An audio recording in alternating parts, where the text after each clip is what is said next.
Is Nancy Pelosi keeping a deep, dark secret about her role in the events of January 6th? One of the strangest things about what happened that day was the simple sight of streams of people moseying into the Capitol with token, in some cases, no resistance whatsoever. People are moving barriers. Policemen, when they're around, are stepping aside. This is extremely strange. Under normal circumstances, if you or I go to the White House or the Capitol, we can't get in. There's all kinds of people to block us. There's all kinds of security. There are metal detectors.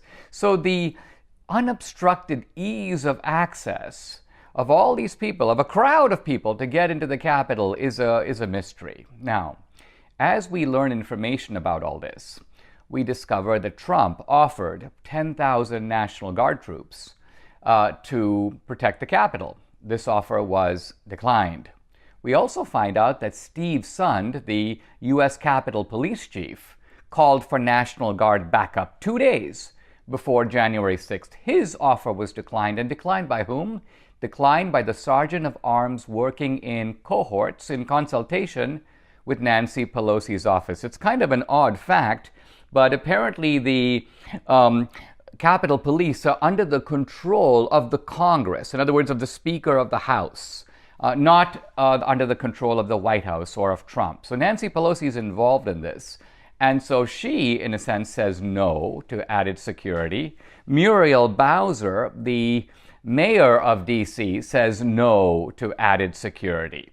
They're kind of emphatic on this point. Now, the Sergeant of Arms gives the only reason I've seen given at all for this strange behavior. It's strange because, let's remember, we know that there was a large crowd of people and kind of an angry crowd coming to D.C. Trump, during the impeachment proceedings, was faulted. You should have foreseen that there was going to be trouble. Well, if Trump could have and should have foreseen it, certainly the same information was available to Nancy Pelosi. She could have and should have foreseen it. So they knew there was a lot of people coming to town, and yet they declined security. Supposedly this was, according to the Sergeant of Arms, due to, quote, the optics. They didn't want to make it look weird by having all these guards present. Now, this explanation to me makes absolutely no sense. Because first of all, when there is a real threat, you need security. The optics don't really matter. And we know this because for Biden's inauguration after January 6th, they didn't worry about the optics. There was huge security all over D.C. Massive walls, military troops, guns. So the left is not reluctant to make a show of force when they need to. There clearly is something else afoot. And of course, there's a dark possibility which suggests itself automatically almost. And that is, did Nancy Pelosi know and reasonably expect that there would be trouble? But she cunningly realized that if there was trouble, she could pin the blame of it on Trump. Now, this begins to make a lot more sense because we know the Democrats have a kind of operating principle, never let a crisis go to waste. And you can just add a corollary to that. What if you can actually foresee and perhaps even do your little part to foment the crisis? In other words, don't take the reasonable steps that would prevent the crisis from getting out of hand. Why? Because then you can exploit it politically. Now, right after January 6th, what does Nancy Pelosi do?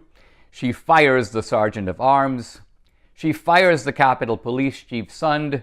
She replaces him with another guy. And very interestingly, the police union, the union that actually represents the Capitol Police, took a vote, and 92% of them have voted no confidence in this, quote, new leadership. In other words, in this guy, Yogananda Pittman, Nancy Pelosi's man, that she stuck in there. The Capitol Police are basically saying, we don't think this guy is any good. He's a continuation of the failed leadership that has characterized the Capitol Police in the past. Now, Nancy Pelosi accused Steve Sund, the Capitol Police Chief, the guy she fired, of, he hasn't called us since this happened. He hasn't briefed us. Well, Steve Sund points out that he briefed Pelosi twice on January 6th. So Nancy Pelosi is not being truthful about the events of January 6th. She wants a 9/11 style commission to look into Trump's responsibility. Hey, if we weren't successful in convicting him, let's see if we can get him through this 9/11 style commission. Well, her own role in this, I think, demands investigation. In fact, a group of Republican congressmen have written her a letter basically saying, hey, Nancy, you have taken all these bizarre measures after January 6th. You're actually tightening security inside the Capitol. In other words, you've got all these magnetometers and so on that actually regulate the flow of congressmen going back and forth through the hallways, as if to say that that the people you have to fear are Republican congressmen. And what the congressmen are saying is this is downright crazy. The real threat always comes from the outside, from somebody assaulting the Congress or assaulting the Capitol. So Nancy's behavior here is peculiar, to say the least.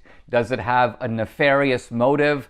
I'm not sure. But the given explanation, we're trying to manage the optics, is so ridiculous, so unbelievable, that we have to look for a more believable explanation.